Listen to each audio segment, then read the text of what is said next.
अकेले चला था जानिबे मंजिल मगर लोग मिलते गए कारवां बनता गया।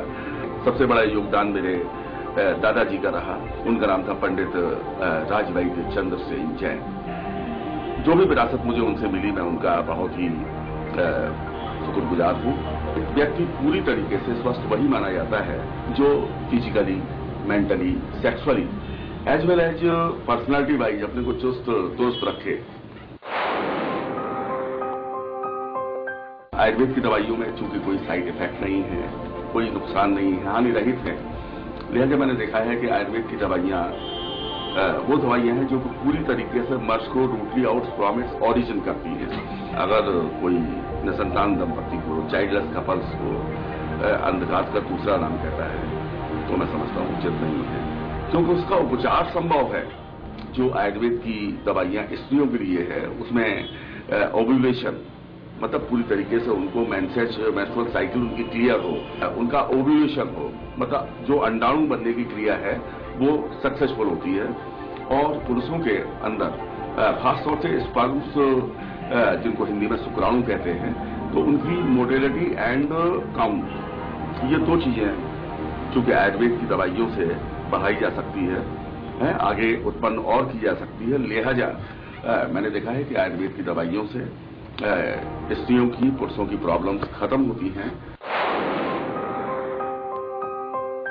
कि हमारे लखनऊ में एक नवाब साहब थे, उन्होंने एक शादी की, बच्चा नहीं हुआ, दूसरी शादी की नहीं हुआ, तीसरी शादी की नहीं हुआ, चौथी की शादी की नहीं हुआ। किसी हकीम जी से मिले तो उन्होंने बताया कि नवाब साहब कमजोरी आपके अंदर है। उन्होंने उनका इलाज किया।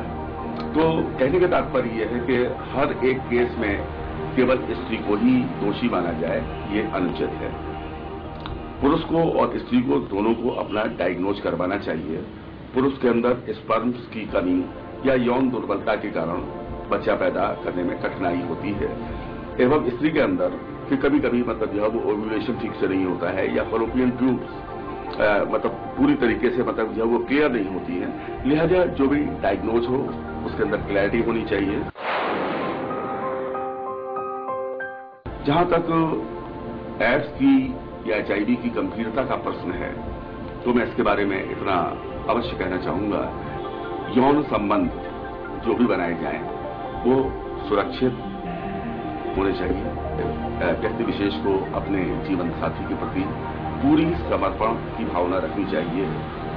इसके बावजूद भी यदि एड्स हो जाता है तो उसको घबराना नहीं चाहिए। नहीं ये इस प्रकार की कोई छूत की बीमारी है कि उसके साथ भोजन करने से हो जाएगा या उसके छूने से हो जाएगा, ये सब भ्रांतियां हैं। मैं अपने देशवासियों को मैसेज के रूप में केवल इतना ही कहना चाहूंगा, संचय करना ज्ञान और सद्गुण अपनाना और निज शरीर को तुम्हें खूब है स्वस्थ बनाना। मतलब कि आप पूरी तरीके से बैलेंस डाइट लीजिए, जहां तक हो सके शाकाहारी रहिए। यदि मांसाहारी आप हैं तो उसको थोड़ा सा कम लीजिए। सब्जियों का थोड़ा सा, विशेषकर फलों का, फलों में भी खासतौर पे अमरूद और पपीता इस मामले में काफी लाभदायक सिद्ध हुआ है। इसके अलावा एक बात प्रसंग बस आपसे और कहना चाहूंगा कि काफी केसों में यौन दुर्बलता वाले मरीज होते हैं और वो अपना भटकते हुए किसी भी नीम हकीम के पास पहुंच जाते हैं।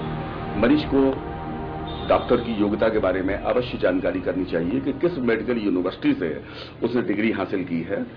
कोई भी डॉक्टर यदि वो क्वालिफाइड है किसी मेडिकल विश्वविद्यालय से, तो नेचुरली वो अपनी डिग्निटी को मेंटेन करने के लिए अपने प्रोफेशन के प्रति पूरी तरीके से ऑनेस्टी बरतता है। हम सभी को मिलकर ये मैसेज जन जन को पहुंचाना होगा कि सभी लोग स्वस्थ रहें, सुखी रहें और किसी भी चीज की अधिकता ना करें।